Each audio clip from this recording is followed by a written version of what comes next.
Vous connaissez ce type? Sans vouloir me jeter des fleurs, je suis un des plus grands influenceurs cinéma TikTok. Sans se jeter de fleurs, hein, évidemment, ce serait dommage. Donc voyons voir ce que pense notre roi. Vous avez remarqué que Lara Croft a complètement disparu de la pop culture ces dernières années.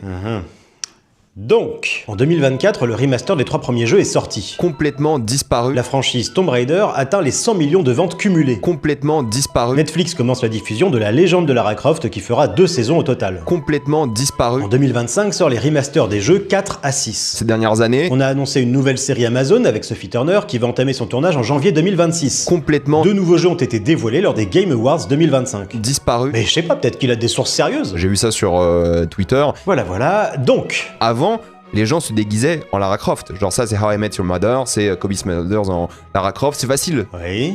Et depuis, elle est apparue dans Fortnite, Fall Guys, Brawlhalla, Magic et même Power Wash Simulator. Mais pourquoi est-ce que maintenant ce personnage n'existe plus dans la pop culture alors qu'à l'époque il était partout?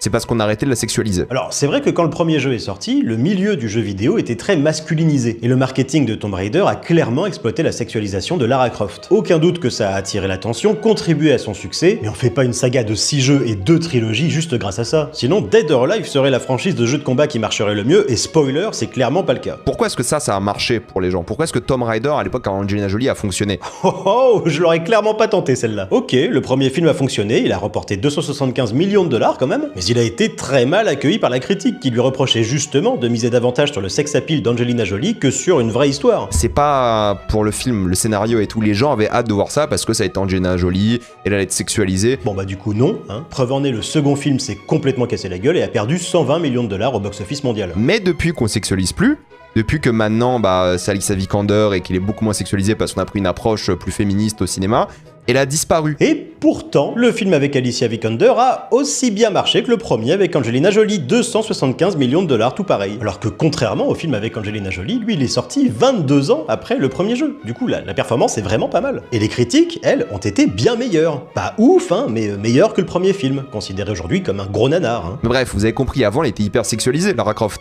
Maintenant elle est plus dans les jeux. Maintenant, elle a des proportions normales, on dirait une vraie aventurière, elle a gardé sa tenue, son débardeur un peu iconique. Et visiblement, ça te rend très triste, car tout ce que tu as retenu de la licence, c'est ça.